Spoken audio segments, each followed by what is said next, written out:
मेरा दीवर मेरी काली बिल्ली को देखने के लिए बहुत ही बेचैन रहता था। एक मैंने इसे मेरी काली बिल्ली दिखा दी। बिल्ली को देखकर वो इसके साथ खेलने लगा और बिल्ली को लाल कर दिया। बिल्ली बहुत ही नखरे वाली होती है और वो किसी को अपने पास आने नहीं देती थी। एक दिन मैं कमरे के अंदर कपड़े तह कर रही थी।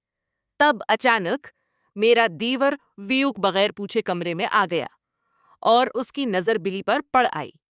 इस हालत में मैं भी शर्मा गई और सोचने लगी कि लगभग उसने बिल्ली नहीं देखी, लेकिन ये मेरी गलती थी। 2-4 दिन गुजरे, तब व्यूक मेरे पास आया और मुझसे कहने लगा, भाभी, मुझे तुम्हारी बिल्ली देखनी है। मुझे तुम्हारी बिल्ली बहुत पसंद आ गई है। उसकी मांग सुनकर मैं हैरान रह गई। मुझे लगा कि वो अभी इतना छोटा सा लड़का है, चंद दिन बाद सब भूल जाएगा। लेकिन वो कुछ भी सोचे बगैर मेरे पास बिल्ली की मांग कर रहा था। मैंने आज तक सब कुछ छपा कर रखा था, इसलिए से मैं उसकी मांग से परेशान होने लगी। वो मुझसे रोज कहने लगा, इससे मुझे गुस्सा भी आता था, लेकिन मैं उसे कुछ कह नहीं सकती थी। इसने एक ही जिद पकड़ ली थी कि भाभी मुझे बिल्ली दिखाओ, और वो भी करीब से। मैं सोच रही थी कि इसने मेरी छपाई हुई बिल्ली कब देख ली। मैंने उसे पर्दे में छपा कर रखा था, फिर भी व्यूक की नजर इस पर क्यों पड़ गई, मुझे वो समझ में नहीं आया था। और मैं ये भी सोच रही थी कि कभी पीछा कैसे छड़ाऊं, और मैं ये भी सोच रही थी। लेकिन अब मैं व्यूक से इनकार कर देती थी, लेकिन अब वो मुझे धमकती देने लगा। अगर मैं उसकी बात न मानी तो वो मेरी बात सबको बता देगा। मैं सोच में पड़ गई और मुझे एक आइडिया आया कि मैं घर में उसके सामने आऊं ही नहीं, और मेरी ये कोशिश भी 90% कामयाब हो गई। लेकिन एक दिन व्यूक को मुझसे अकेले में कहने का मौका मिल गया। हमारे गांव में एक रिश्तेदार के यहाँ शादी का मौका था। सब लोग जाने की तैयारी करने लगे, लेकिन मुझे जाने में कोई ख्याल नहीं था। मैं ऐसा सोच रही थी कि सब लोग शादी में जाते रहेंगे, तब मैं अपने घर चली जाऊंगी, क्योंकि मेरा घर भी इस शहर में बिल्कुल पास ही था, और इस तरह भी मेरे दिवर वियोग से मुझे छुटकारा मिल जाएगा। इसलिए मैं घर रुकी रही, लेकिन घर रुकना मेरे लिए मुसीबत साबित हुआ। मुझे घर में अकेली देखकर और वियोग भी शादी में ना गया। घर के सब लोग शादी में जाते रहे, इसलिए वो मेरे सामने आया और मुझसे कहने लगा कि भाभी, आज तुम्हें मेरी बात माननी पड़ेगी। घर में कोई नहीं था। मैं बहुत ही परेशान हो गई। व्यूक बहुत ही चालाक था और मैं समझ भी नहीं, बड़ा हो गया है और मुझे परेशान करने लगा। मुझे लगा कि मैं उसे गुस्सा करूंगी तो वो खामोश रहेगा, लेकिन मेरी बात बिल्कुल ठीक नहीं थी। इसने मेरी कमजोरी जान ली थी। वो चिप-चॉप अपने कमरे में जाता रहा, लेकिन उसने बल्ली देखने की जिद नहीं छोड़ी। इसके जाने के बाद मैंने घर का काम करना शुरू कर दिया। वो शाम के 7 बजे अपने कमरे से बाहर निकला।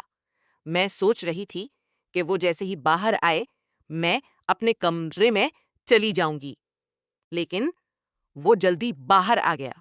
मैंने जब इससे पूछा तो इसने कहा कि इसका पढ़ने में मन नहीं लग रहा था।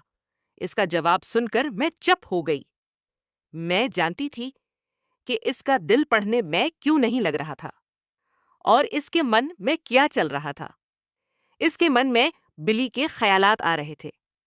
मैं सोचने लगी कि चंद दिन के लिए मैं अपने भाई के घर चली जाऊं, क्योंकि रोज बिल्ली की मुसीबत मेरा पीछा छोड़े। मेरे अभी नए नए रिश्ते हुए थे, उसलिए मुझे डर लग रहा था कि सब लोग मेरी नई नई बातें करेंगे। मैंने खामोशी से शाम का खाना खाया और व्यूक को भी खाना दिया, और मैं सोचने लगी कि अब मेरे कमरे में जाकर आराम से सो जाऊं। लेकिन व्यूक ने खाना एक तरफ रख दिया और बोला, भाभी, खाने से पहले पहले मुझे काली बिल्ली देखनी है। अगर तुम मुझे अभी ना दिखाओगी तो मैं तुम्हारे सो जाने के बाद छपकर तुम्हारे साथ देख लूंगा। मैं उसकी बात सुनकर दंग रह गई। वो जिद पर उतर आ गया था और वो ये भी जानता था कि आज घर मैं अकेली हूं, वो मेरे साथ कुछ भी कर सकता था। मेरे होश उड़ गए। मैंने बहुत मुश्किल से अपने दिल को मजबूत किया और इसे ऊंची आवाज में कहा कि तुझे शर्म आनी चाहिए अपनी भाभी के साथ इस तरह बात करना, अगर उसके बाद भी तूने मेरे साथ कोई बेहुदा बात की है और मुझे अकेली समझकर धमकाने की कोशिश की है, तो मैं ये बात तेरे बड़े भाई को बता दूंगी। मेरी बात सुनकर वो चौंक गया। मैंने इसे कहा, बिली देखने का तेरा शौक रोज रोज बढ़ता जा रहा है, लेकिन ये शौक अच्छा नहीं है। इसने मेरी बात का जवाब नहीं दिया। वो खामोशी से बैठा था। फिर मैंने उसे कहा, ठीक है, मैं तुझे बिली दिखा दूंगी, लेकिन तुझे मेरे साथ वादा करना पड़ेगा कि तो बार बार बिली देखने की जिद नहीं करेगा और फिर ये बात भूल जाएगा। अगर तुझे बिली देखनी हो तो आज ही देख ले। उसने मुझसे वादा किया कि वो बार बार जिद भी नहीं करेगा और किसी को कहेगा भी नहीं। मैंने उसे बिली दिखा दी। वो एक नज़र बिली को देखता ही रहा, लेकिन वो बार बार बिली देखने की जिद करने लगा। दूसरे दिन फिर वो मुझसे कहने लगा कि आज मुझे बिली देखनी है। मेरे दिल के अंदर डर था। मैंने उसे कहा, बिली देखनी हो तो बावर्ची खाने में आ। मैं बावर्ची खाने में जाकर जाकर इसे बिली दिखा दी और कहा, जल्दी जल्दी बिली देख ले, और फिर जाता रहे। लेकिन इसने दरवाज़ा बंद कर दिया। मैंने इसे रोकने की कोशिश की, लेकिन इसने मेरी बात नहीं मानी। मुझे बहुत ही डर लग रहा था और इसने मेरे डर का फायदा उठाया।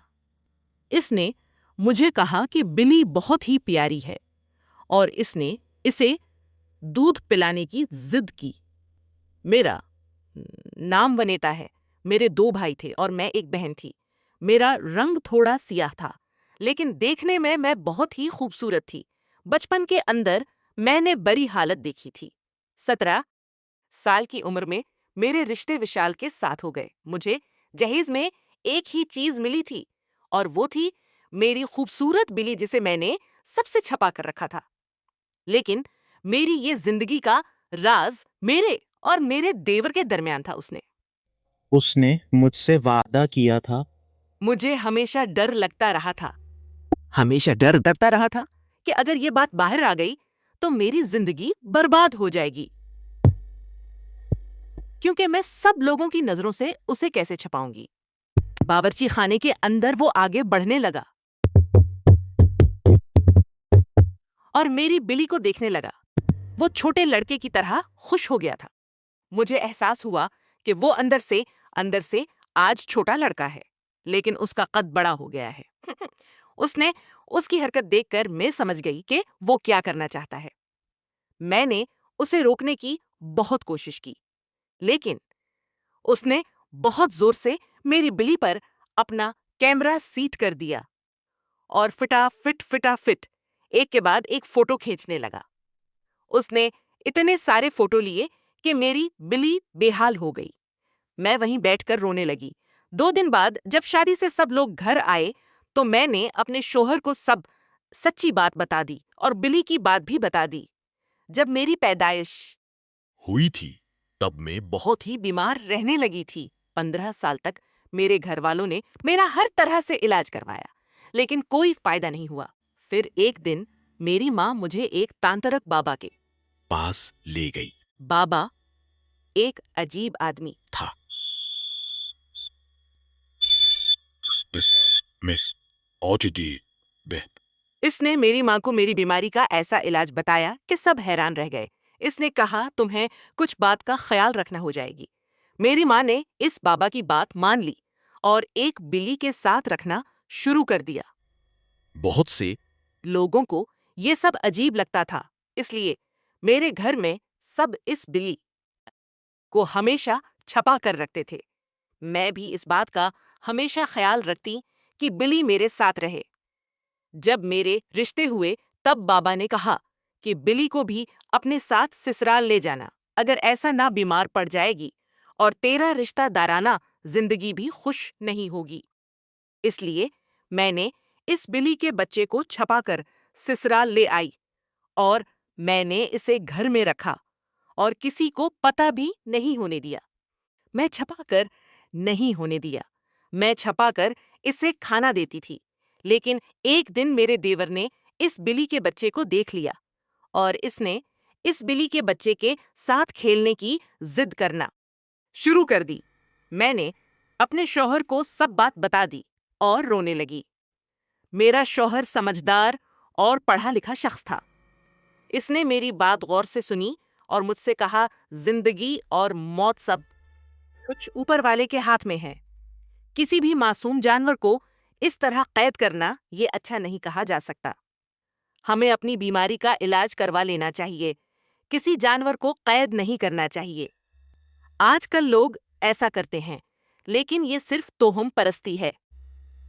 हमें हमेशा खुदा पर भरोसा रखना चाहिए।